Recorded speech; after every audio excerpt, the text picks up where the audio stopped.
Thank you for watching the World Community Magazine's Hour of Power Live on Facebook with your hosts Edward McQueen and April Garner.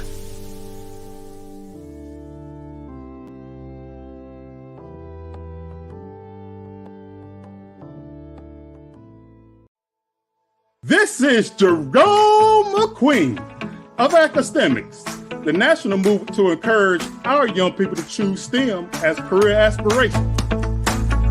I had a really great biology teacher. She was like nationally recognized. She got to meet President Obama.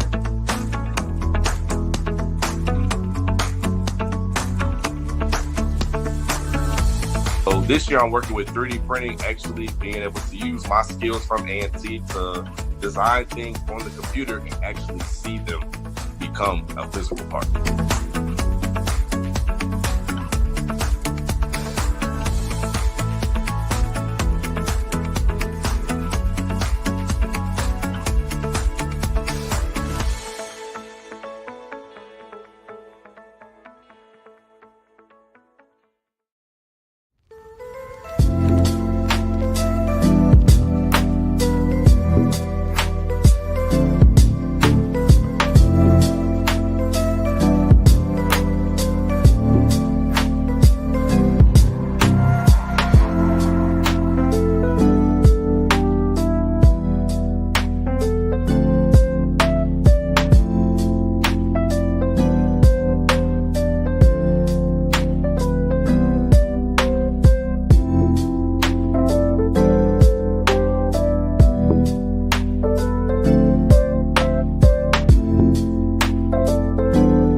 Brother Edward. Yes, we're live. Finally. How are you tonight? Good. What about you? I'm good. How about you? Yeah. I'm okay. I'm fine. Good. Good. Yes. Everything is seem to be coming in sync. When we start talking about training, medical, whoa, we need some nurses. We need some nurses. Make no mistake about that. No mistake. So, good evening to our hosts. Our viewers, and I'm your host, Ed McQueen, and of course, co-host Miss April Garner, the Sugar Hill. You better know it. Better know it. Exactly. So, good evening, and welcome to the program. We've got, of course, it's our function to make sure that our community gets the most and the best information out there in order to continue to make us being a productive community. And one of the things that was brought to our attention some time ago, and it's been a couple of years now, has been the lack of nurses in our community, nurses of color in our community. And we just, you know, we tried many things and many strategies for which to make that improvement or improve on those numbers. And it's been kind of slow, but today we want to introduce to you the an option. I'm going to use the word option for lack of a better word, April. And thanks to April, we've been able to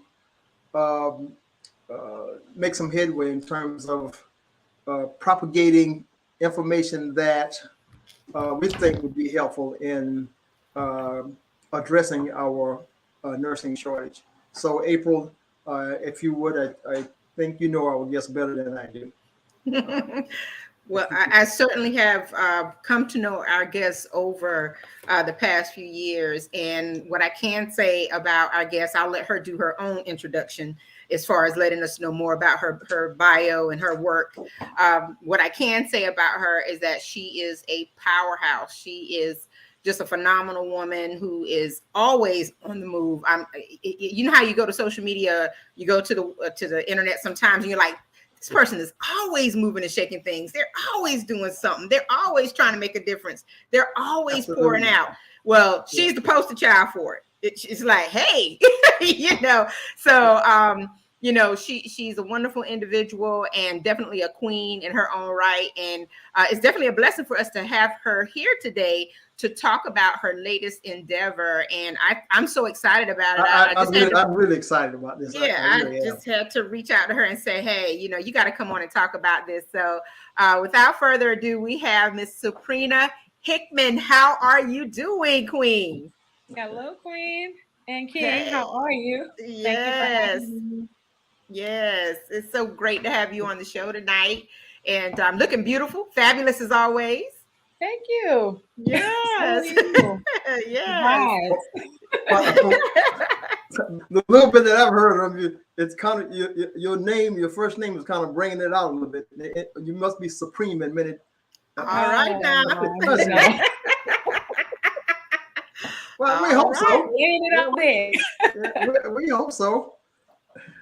I appreciate it. No, I'm hearing that all the time, but definitely not supreme. I do yield to the supreme one. Right. Right.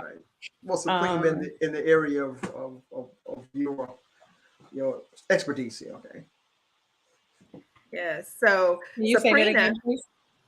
He said, did you say leaning on her expertise? I said supreme in your area of expertise. Supreme in her area of expertise. Yeah. All right. Thank So you. so Suprena, you know, we have you here tonight because you have embarked upon something that is historic in nature, number one, but it's also addressing a very critical need in your area, which is Wilmington, North Carolina. But when you think about it, because of where Wilmington is situated, you pretty much can impact you know, all 65 miles of the Grand Strand and beyond by offering what you are, you know, bringing to the community at this time. And so why don't you tell us first a little bit about yourself, and then I want you to unveil your latest endeavor. Okay. So the short version, I'll try the shortest version because I do a lot, but everything is always related and very purposeful. So I'm, first of all, I will tell you, I am a South Carolinian native, born and raised Charleston. All right. Oh, you Geechee. Oh, don't worry, the accent comes out sometimes. Okay, definitely. You deep Geechee. Okay, all right. 2 or 3 touching a Greek. Yes. And I went get me excited or upset. My husband will tell you. And yeah, I believe you're in the Geechee corridor. Yeah. I am. Yeah. You know, there a lot of that has been talked about over the past few years here in Wilmington. So, yeah, a lot of researchers, a lot of people coming to the area and actually embodying it. So that's cool. Bringing it out, bringing people out of the woods. But born and raised in Charleston, went to Norfolk State University in Virginia, met a guy there who's my nerdy friend. Later, we married. So it was, we're pushing, I just joked the other day, we're pushing close to 30 years, together. Wow. Well, congratulations to you. Thank you. So, but yeah, we were in the band together. So we met through the arts. He played he played saxophone. He played trombone. I played saxophone. And we kind of grew on from there. I moved here to Wilmington in 2002. So this makes 20 years that I've been in Wilmington. I thought I was only going to be here for 2 years. I think that's the story of many people who come here and, I'm only going to be here for a short time. And I was kicking and screaming saying, oh, there's nothing to do in Wilmington. It's boring, And I spent most of my time as a travel nurse away. I was always on the road or in a flight somewhere across the country. I just went somewhere. But purpose has a way of making you be still. And, there's so much purpose here. In Wilmington, God has already confirmed that so many ways for me. And one thing that was very, very consistent, by the way, let me back up. I'm a registered nurse, been a registered nurse over 25 years. And I've worked in multiple disciplines. I was very, very clinical. So hands-on skills, travel nurse, I loved it. I did traveling for 10 years, a little 10 years. I loved it. Always liked to be moving a lot because I bored easy.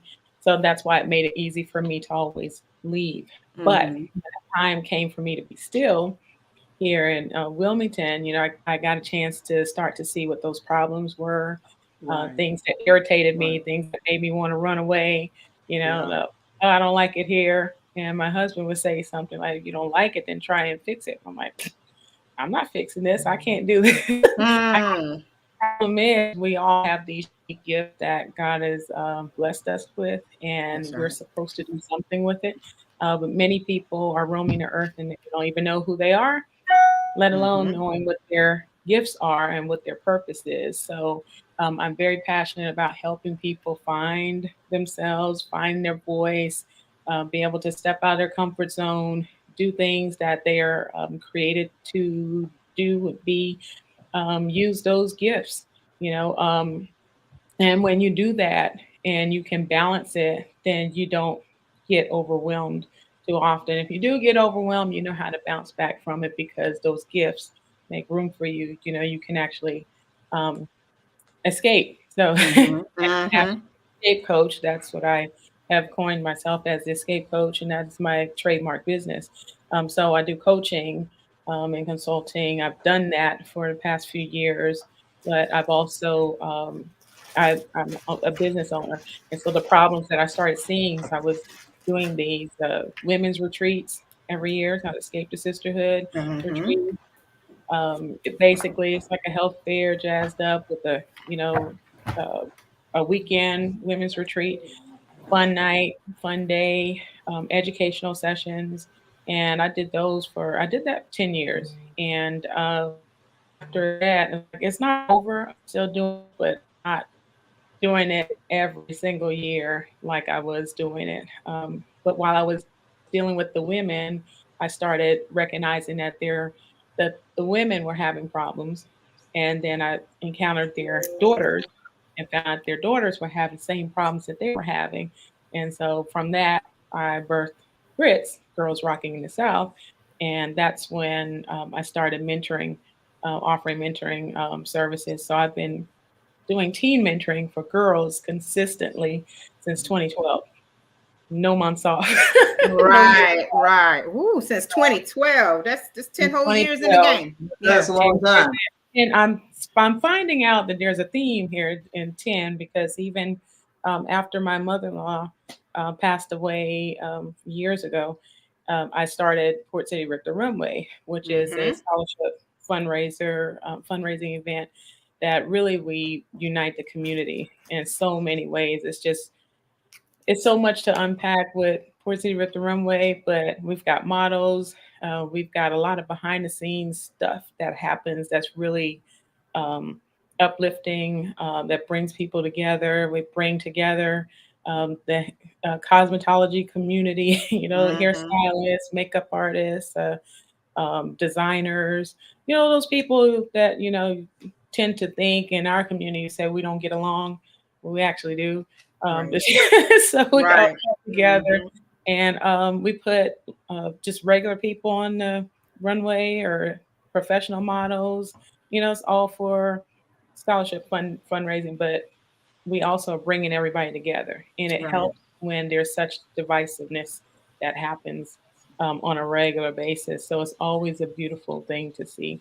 Mhm. So through all of those things, for me, doing events, I started doing events when I was a kid with my mom because I grew up like that. My mom always had a program going on or gospel something going on at the church, Usher's program or something. 100 Women in Red, 100 Men in Black. Mhm. Mhm. Mhm. My mom did that, and I was the secretary.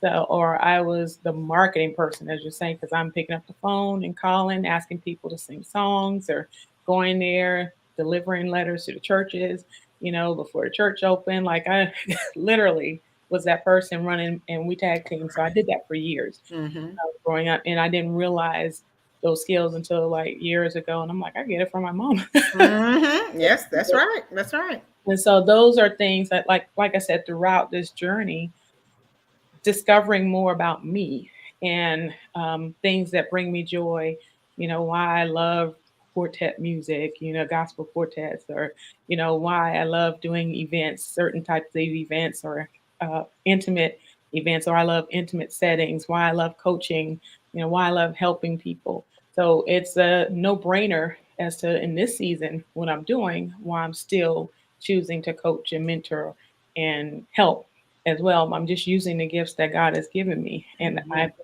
I've been telling everybody lately, I creatively build a platform for caring professionals to heal and thrive. And that's it. That's really what it is that I do. I've been building platforms for people to speak, to practice their walk, whether you're in a fashion show, to talk about whatever it is on your heart, if it's poetry, if you're singing, if you're playing an instrument, because I do jazz nights now also. But Mhm. I've always created platforms for people and kind of highlight them. And I actually enjoy it. Even when I get stabbed in the chest, neck, and back, I still keep coming back. Okay. There's purpose in Mhm. that too, Mhm. you just learn Mhm. those lessons, but that doesn't run you away from the purpose. And I hope somebody catches that. Exactly. I as I was listening to you, I wrote it down. I said she turned her insights and observations into inspiration for others, and I Yeah. think that that's wonderful because it means that you not only took it in terms of your experiences, you didn't just take the experience in as your experience. You turned it into something else that could really help someone to maybe even go through whatever they're going through. And so even though it may not feel like it to me, it kind of comes across as a natural progression from even when you were younger and working alongside your mom or whatever, and trying to figure out how to help her see her goals or reach her dreams. Now all of that is embedded in you and you can't help it. I mean, it's I in live your blood. It's literally in your blood, right? And so yeah. now you have this amazing uh endeavor that is just one of those things that's like that's Black girl magic, number one. But also it is something that some of us who maybe even feel like it's something we've always wanted to do can never really envision. People always come up with things and they don't know how to get them off the ground. They don't know where to start. They don't know who to ask. They don't know what step one is all about. And yet you've done something to show everyone else that yes, this can be done, and it can be done in a way that is going to uplift the community, not only just from the standpoint of community service as we naturally know it, but now you are into workforce development, which is huge. So you're bringing a lot of things full circle, based on all of the talents that you have. So let's get into it. Tell us about Sankofa Training and Wellness Center. So it's thank you. Sankofa Training and Wellness Institute actually was birthed a couple of years ago, meaning in name and pursuit of the actual institution and legalizing it. However, I thought it was going to be something really easy.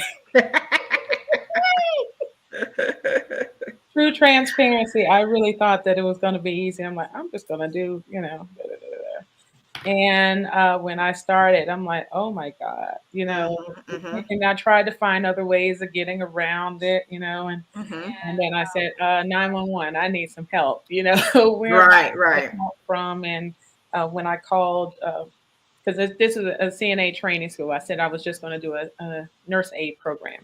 Let me rewind for a minute. I was actually teaching in the pandemic. I never broadcasted it. It was just something I was going to do on the side. And so I was thrown in there. I was thrown into it. And as a nurse, you kind of get used to that, but you shouldn't. And then the pandemic happened. So 2020 was a very blessed year, but it was very traumatic as well. But 2020 helped push me more into this season as to it, because when I was teaching in those programs, I just noticed a lot of things that were wrong, or maybe things just needed a little improvement. I also noticed the lack of diversity big time. And my heart kind of hurts for that because I have helped so many nurses or people who are they're nurses now, but when they're trying to become a nurse or saying, hey, I'm graduating from high school and I want to be a nursing assistant, and then you didn't get into the program. And I was excited to find out that, you could get into these programs, you can graduate with your high school diploma and have a nurse aid certification. And if you're going to the medical field, that's going to help you greatly. And I was just shocked at how many of our kids were not able to get into those programs just in our area, in our county. So I just decided to try and change that by creating my little program. And my little program was not a little program at all. And so I basically ended up getting routed elsewhere from the state. They were trying to hire me, and I realized they were in a big deficit, and that wasn't what I wanted. I would have been traveling all over again, and I needed to be stable because my family is pretty busy. I won't even get into it. Right. So, and so what I did was I said, Lord, if this is supposed to be what I'm supposed to do, I just need you to guide me. We have these conversations all the time, but I sit still and listen for direction. And I went on to one of my nurse entrepreneurship groups. And the first thing I saw was an advertisement from somebody said, start your CNA program. Like, okay. So I contacted it immediately. And it was just a lot. It was a lot with help. But still, they got me through it. And in the middle of all of that, my mom got really ill and critically ill. And I had to stop for a little bit, be a caregiver.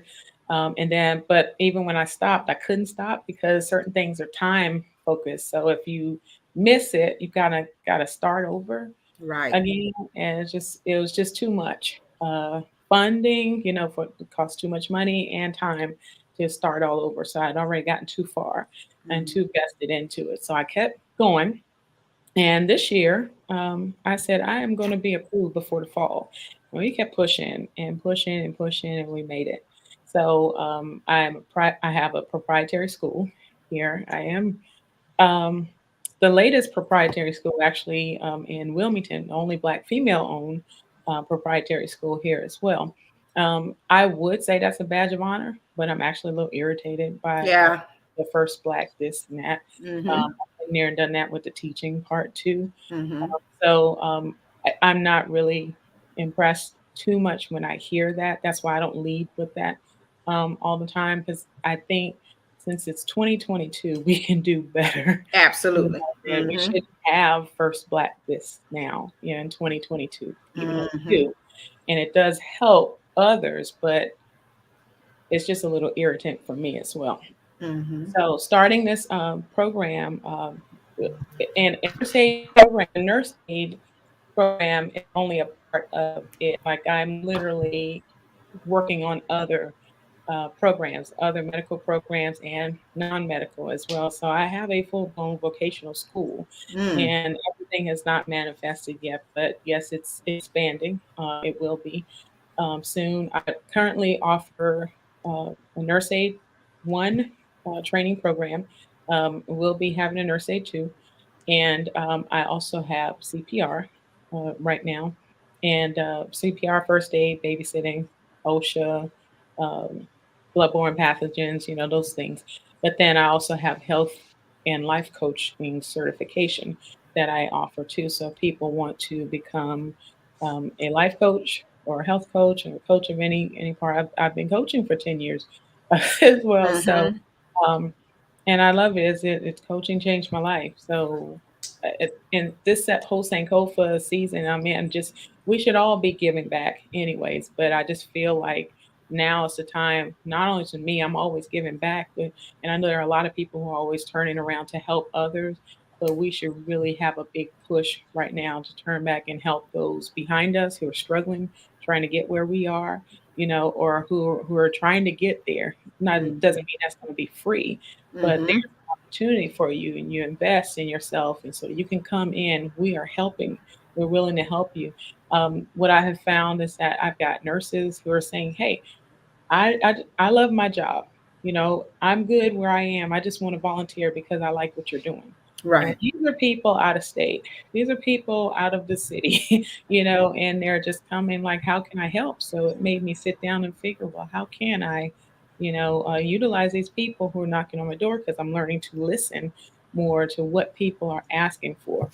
And I've mentored for a long time, and mentoring is a big deal. I It have is. a mentor, and most of my success is because of mentoring that I have. So, and I'm still so far away from where I want to go, and we don't really get to that self actualization, right?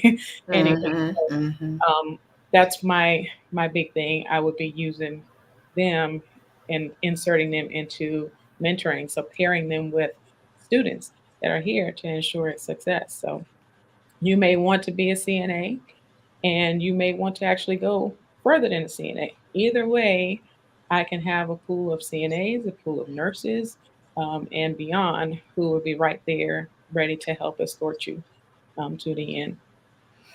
Well, I think it's when I think about why you're offering this, and you talked about the diversity factor, which we look around any sector and we see that it's definitely a problem, that there's a lack of diversity, equity, and inclusion in a lot of ways. And Yeah. I think that people have skewed ideas about what diversity is, what equity and inclusion really is. They don't know that. They just, they drop the letters or the acronym, and they think that, okay, we checked that box, basically, and they've done it all. But a school like yours or training institute, it not only creates the opportunity to help someone to either pursue a career or further their career, but it does create a pipeline so that their hospital systems or nursing facilities or whoever needs, wherever there is a need for nurses, your pipeline can ensure that they can meet those diversity, equity, and inclusion challenges. And so and I think too, it's important, as you get this off the ground, that people understand, and of course, I want you to explain this, that when it comes down to it being a Black owned facility, I'm sure that a part of your initiative is all about welcoming everyone in, but specifically you want to make sure that also the Black community understands that there are inroads to a career that could be sustainable and definitely have that kind of longevity, and I don't want to say that's recession proof, but it is really recession proof. I mean, when are you not going to need a nurse? When are you not going to need medical personnel? So, you know, as you think about, and your vision, I mean, you explained everything so eloquently. You can tell that it's well thought out as far as what you want to do and why you need to do it.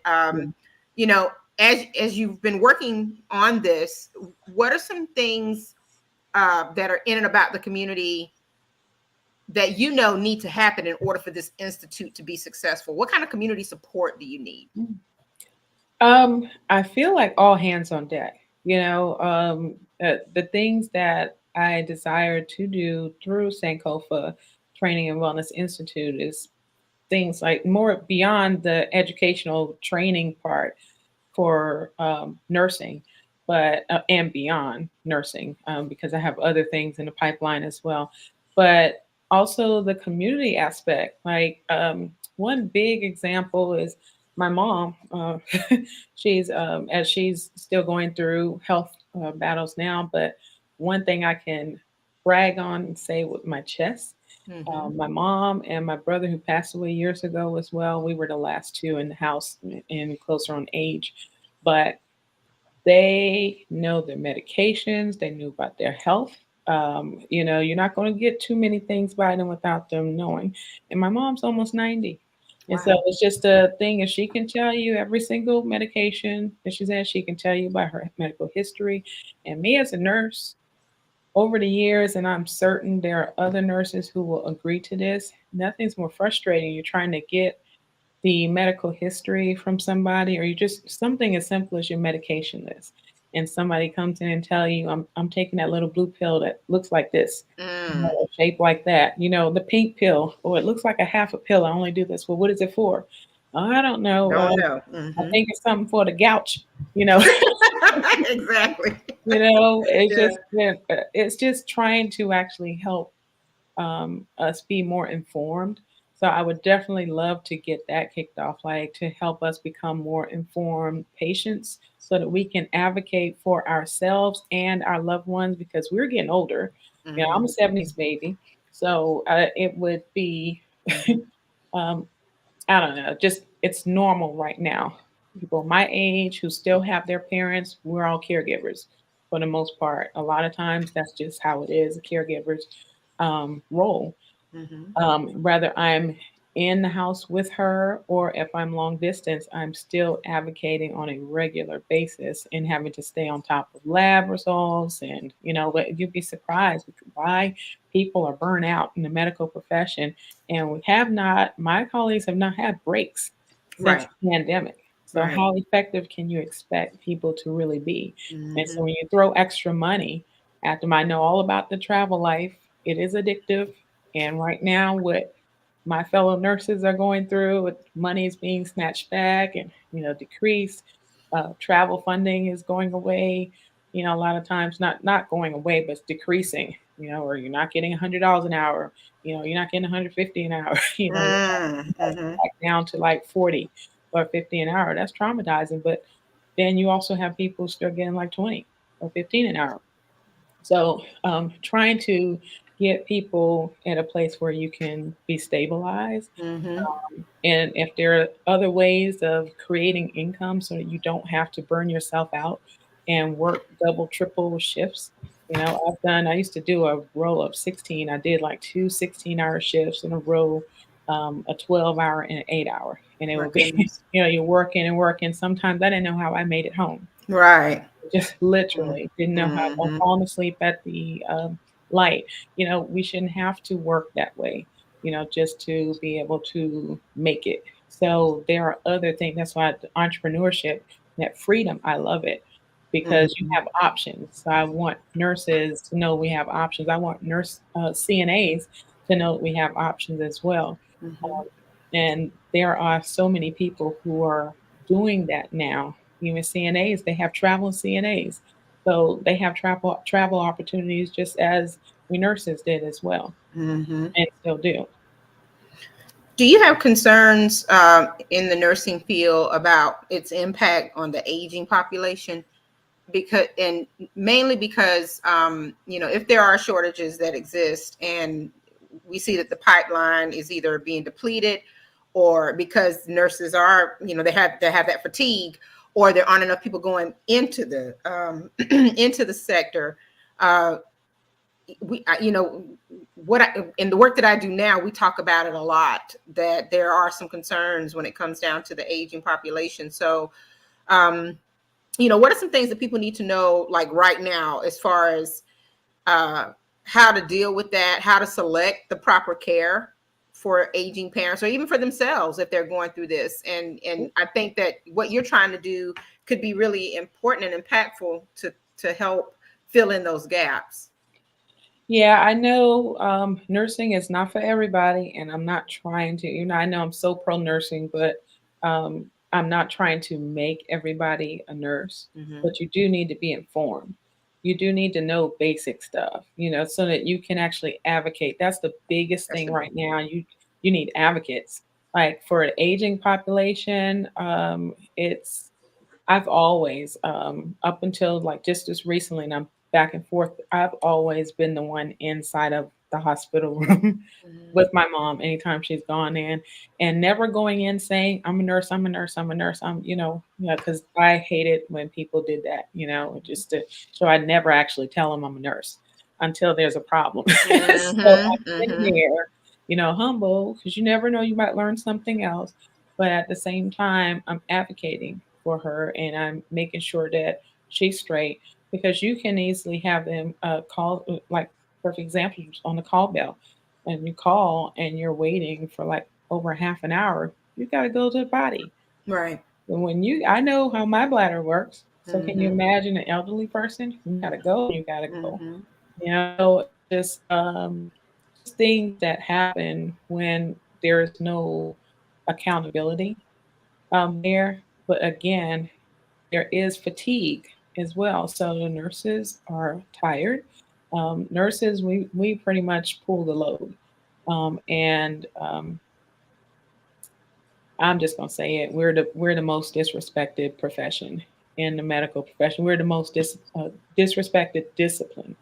Yet there was so much respect for a little while. Nobody's really talking about the heroes right now, right? Right. We were heroes until we weren't, and it's just me and another nurse, we laughed about that the other day, and she's like, yeah, what am I going to get? Chicken soup now? Or what, that mean?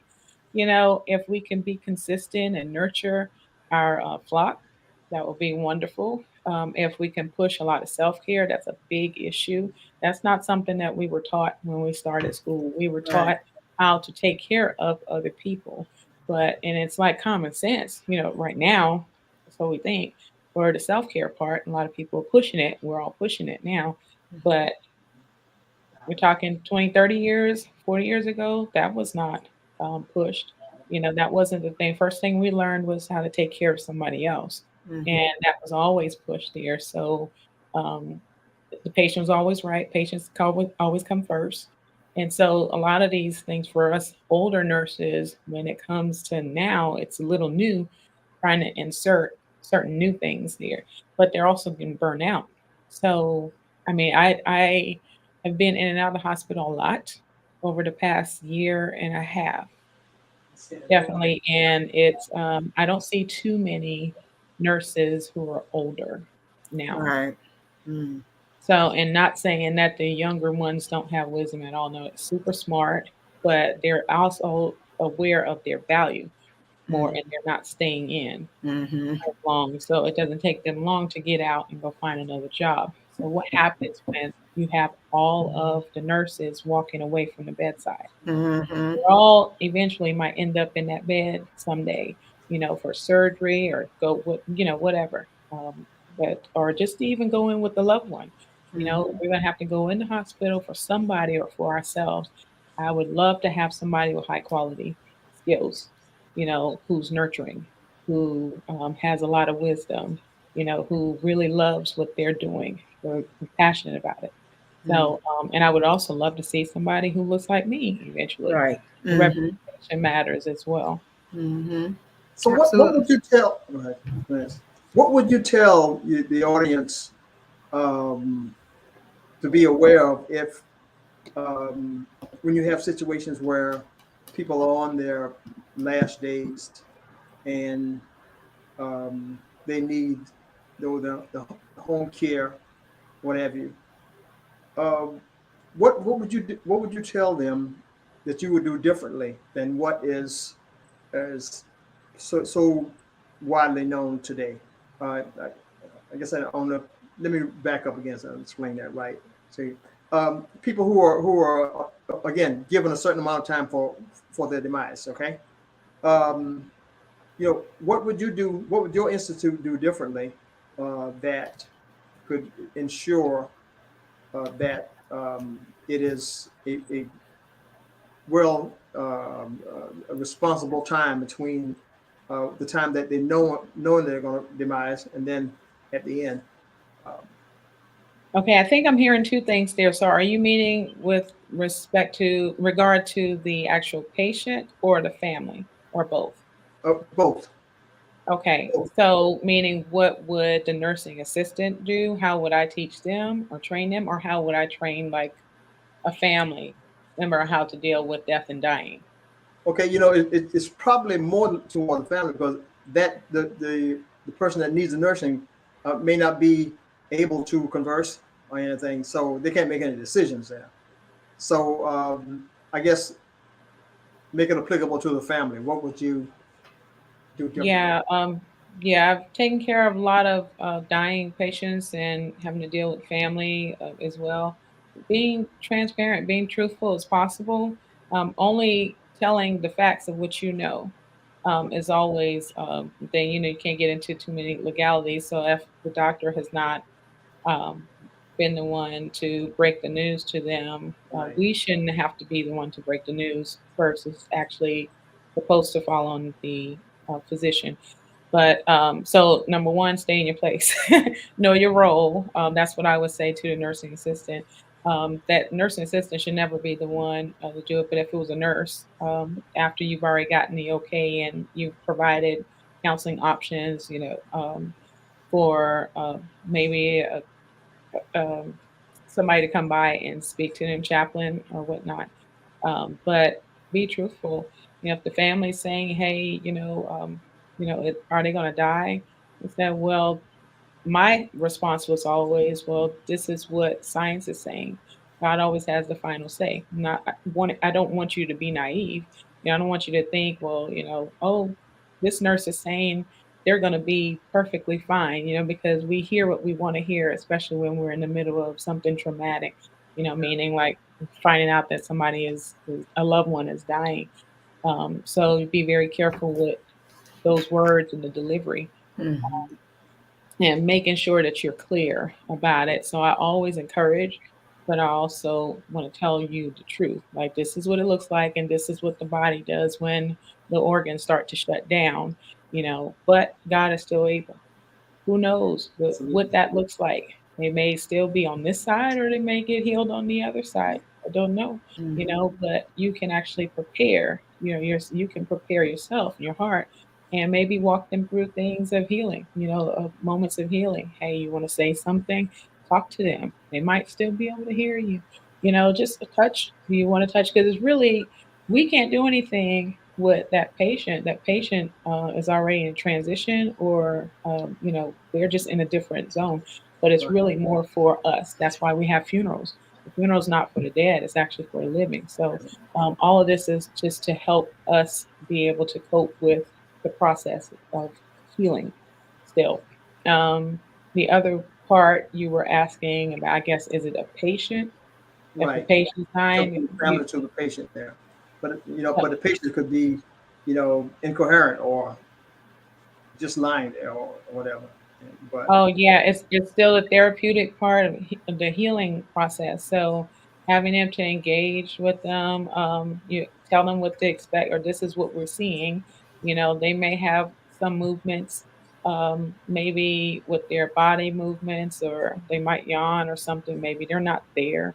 right. Your body is still going to kind of react, even as it's shutting down as well. The body still makes noises even after you passed away. So there are certain things that still happen as a result of that. And so, we just want to make sure that that patient will die with dignity. We make sure that we still treat them, keep them covered up, or preserve their integrity, and then help the family members be able to process that loss by providing resources and comfort them. Mm-hmm. I want to lighten it up a little bit. I think that is a very somber topic, but we definitely don't want to take this too far off of what we're here to talk about tonight. And but I think it's great that you are able to train the nurses that you bring into the institute, or the candidates for nursing into the institute, to train them on how to handle those kind of situations gently. And Yeah, it's real. because it's really important that they use a level of diplomacy and gentleness whenever they are dealing with families and patients and all that. So Sankofa Training and Wellness Institute, let's take a look at your we're going to do a little walkthrough here with the video that you provided of what the facility looks like. So I'm just going to pop.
That's impressive, Suprena. Yeah. April, do you think that's going to be in Conway? She's going to bring it to Conway. Eventually, we hope she does bring it to Conway. Yeah, but it's in Wilmington, North Carolina right now. Yeah, I currently got approved for one campus so far, and that's Wilmington. So when I got my letter and it says that, they approved the Wilmington campus of Sankofa Training and Wellness Institute, I said, expansion is what I hear, multiple campuses. Yes. So, yeah. When I talked to Brother Edward about having you as a guest, he automatically put it in the universe. That'd be great here in, Conway. Eventually it will be. You're right. Not too far away. Not too far away. That's what I'd like to hear.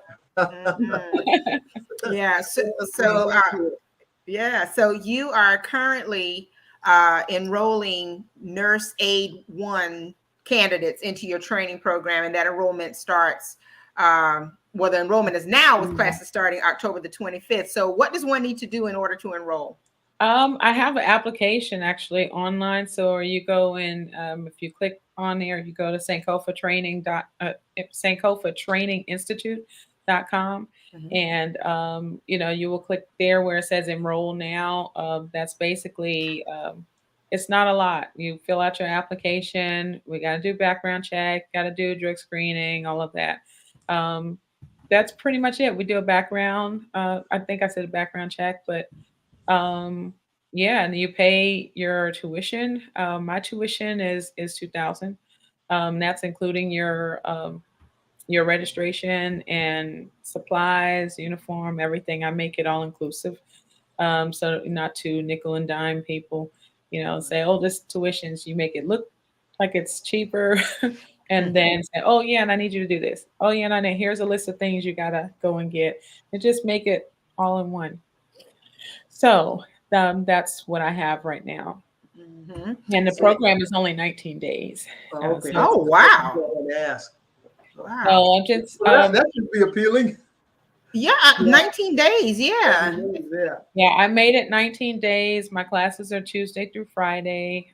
And my clinical is in an acute care facility versus long-term care. And I was very intentional about that because I wanted to make sure that they can have hospital experience. They can go to long-term care if they want, but I know how that is. You can get trapped there. So once you get into long-term care facility, and if you're working there as a CNA for a while, it's kind of hard for you to graduate into the hospital easily, if you don't have those experiences already. So I want to make sure that they have skills provided. I also have other programs, other courses that they'll be able to take that will help them as well. Phlebotomy is coming as well. Oh, wow. Okay. So they can have these skills. I was a very well-rounded nurse on the floor, so I could do a whole lot of things. I made sure I had those experiences. So in intensive care units where I ended up being a lot because it's very technical, so I could use a lot of my skills in my hands. I'm always good with my hands. So not saying I'm going to make all of them, go in there, but I need you to know that every unit has a tech. Or every unit has an assistant. Every nursing facility has to have nursing assistants. So if you don't limit yourself, then you spread your wings and just fly, and go many places, and that makes you way more marketable of many other people who choose to just go and work at that one facility and stay there for a lifetime.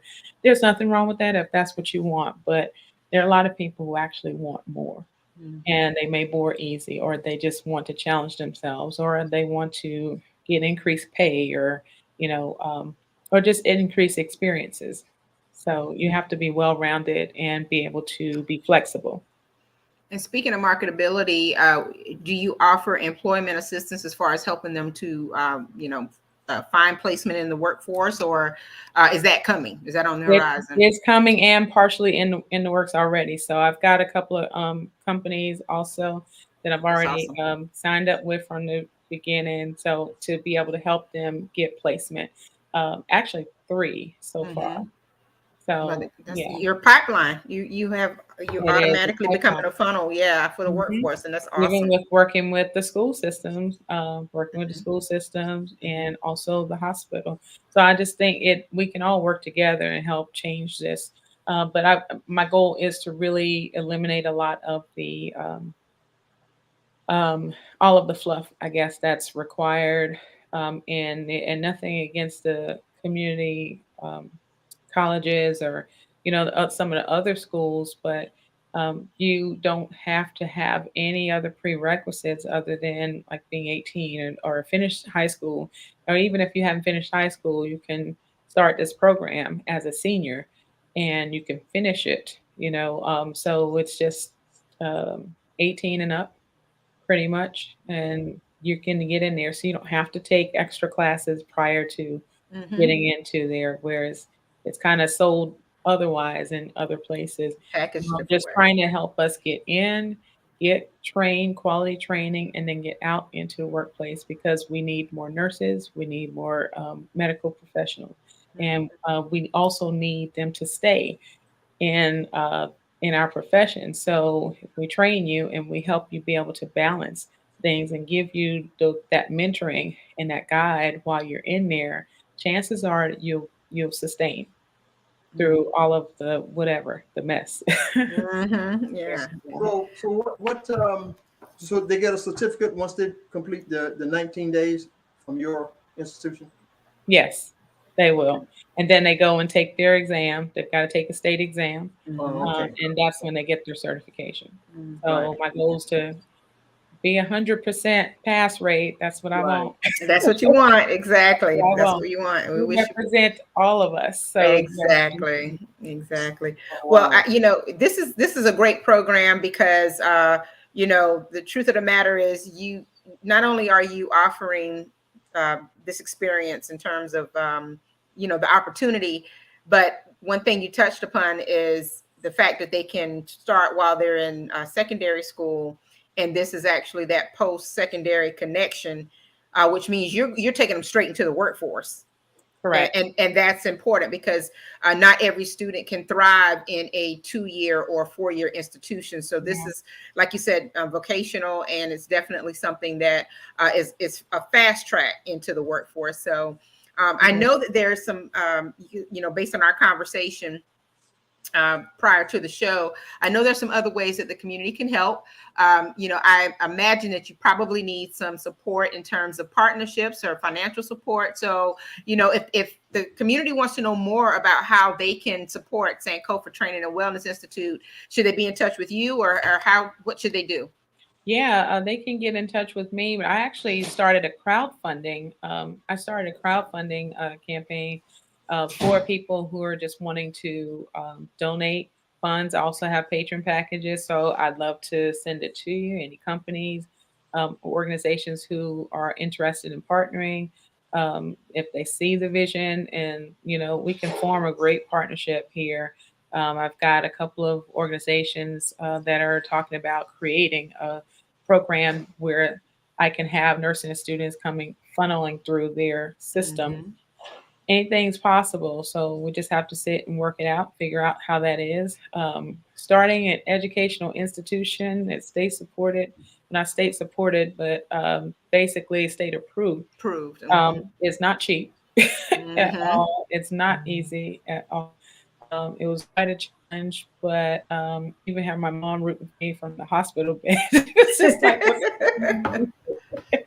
and I'm going to tell you side, because this is hilarious. So, but my mom was in the hospital, and this was around time for my approval, and she told the nursing assistant that her daughter started nurse aid school, and she needs gowns for her mannequins, because the mannequins are naked in there. Oh.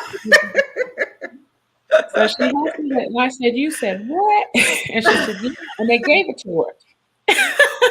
They gave it to shall her. receive. There you go. So it's hilarious, but it's just so yes, asking you shall receive. So closed mouth don't get fed. She's That's always right. me.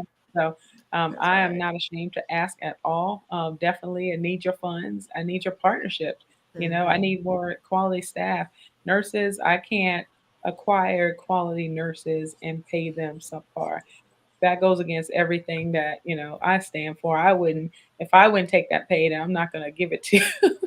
I'm not gonna give it to another nurse. That wouldn't be nurse empowerment. So I definitely want to be able to put people in positions. I know that I've been building for a long time with all the things I've got under my belt. And so it's time for me to now make room, like plug people into positions and grow. So that's what I'm all about, growth. All right. Well, I know there's I think I have a couple of other slides just to show everyone kind of the environment where the Institute is located. And so, if you know Wilmington, North Carolina, this is definitely the backdrop. Yeah. Yeah, and that's it. So those views are from my school, but also event space as well. I've been in my building for a couple of years, but when opportunity came up and I was able to expand, and it was just overwhelming at first when I'm like, oh my God, like is this real?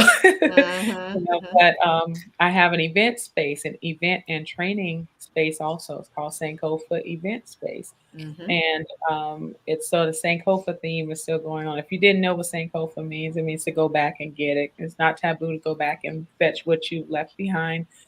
So it's okay for us to make room for others. We should be doing that, not blocking them from elevating. Hello. Catch that. Okay. All right. Catch it. And we should not be doing that, but definitely make room for people to use their gifts, make room for expansion, make room for community growth and whatnot. So that's what the event space is for, predominantly professionals to train and nurture, and I'm leading with medical professionals because that's what I know. And that's my heart there. I want to help heal the medical profession. And there's so many different things that I'm doing and have done to put those things into place and make that happen. I even have an anthology last year called The Diaries of a Resilient Black Nurse. And I brought nurses throughout the country on board, and they helped write that book. I also have a documentary that I started as a part of that called The Diaries of a Resilient Black Nurse. And that is going to be a teaching tool, just as the book was, into one particular hospital, which I was actually excited about, Medical University of South Carolina. And I spoke in their diversity, equity, and inclusion summit Awesome. last year. And so around that. And so it's been a teaching tool. And I'm excited about that. I'm going to keep doing it. The documentary is going to be a huge seller as well. So we're currently finishing that up. Miss Marjorie McIver says, thank you for the passion and what you do. It shows. Miss Marjorie was trying to get into the broadcast, and she probably missed the fact that you said you're from Charleston. And I so, am. Yeah. And absolutely. So I'm sure that Miss McIver is already thinking, how can I be in touch with her? You know, that's how she is. But it's just wonderful. And of course, or wherever, absolutely, she can contact me. I would love it. Yeah, I'm a Ravenel, just so you know. Okay. You're what? Ravenel. She said one of we people. Yeah. Exactly. Yeah, I was Ravenel until I acquired the country name of Hickman. Okay. All right. He's probably watching and probably going to say something. Well, Big B, if you're watching, guess what? You couldn't have chosen a better queen. And Suprena, it has been absolutely awesome to have you on the show. I'm so proud of you. And like I said, I've seen you over probably even the past 10 years is when I met you. Came down. I actually was in Wilmington for one of the events that you all were hosting. Teen Summit. And actually that was the inspiration for us to do Teen Summit at the institute where I used to work. And so just keep doing big things, keep inspiring others and pouring into the community, and God will definitely bless you with all the resources that you need. He will connect you with important and highly connected people to get you where you need to go. And I hope the community wraps their arms around you and supports what you're doing. I see it to be successful already. So that Brother Edward, he already sees it as well. He's already named Conway as your next stop, your next campus. Absolutely. I've got the ideal place, which I cannot do announce on the broadcast. Don't announce right now. You talk to her after, offline. Listen, I already made it across the big hump, so like expansion will be a little easier this time around. But exactly. Boy, blood, sweat, and tears, I'll tell you that. I know it was. Yeah. Well, thank you so much for being here tonight, and we thank our guests for watching. And please share the link to this video.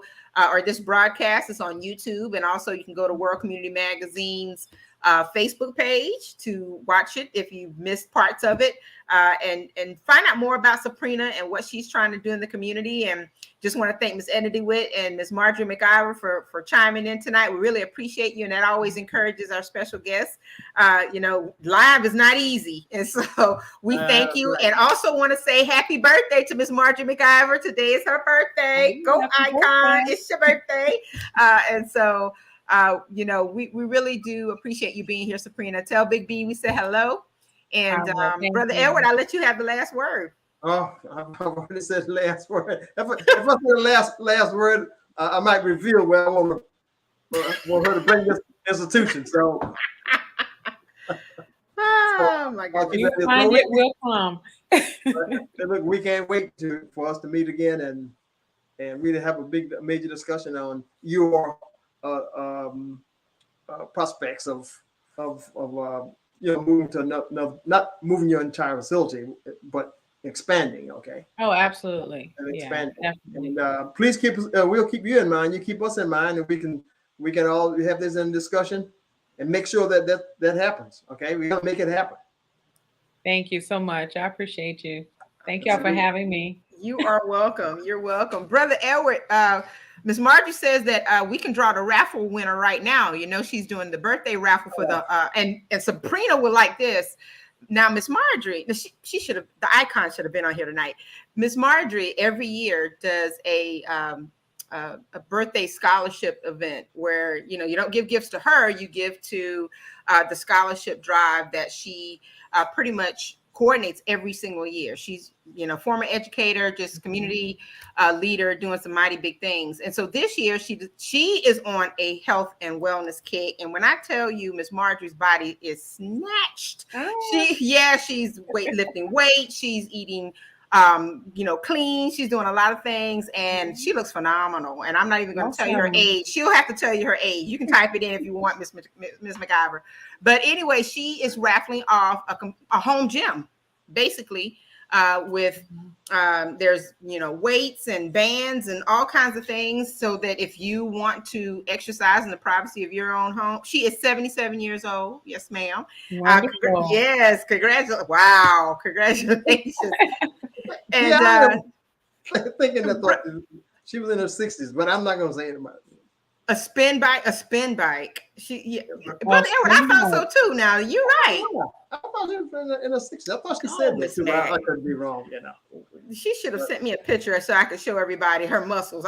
She was flexing the other day. I said, you know what? I don't want to mess with her. But listen, so the spin bike, she's raffling and all that. So Ms. Margie, if you want to pull a raffle winner and post it, I will say the name on air. Whatever you want to do. We have a few minutes is fine with us. And absolutely.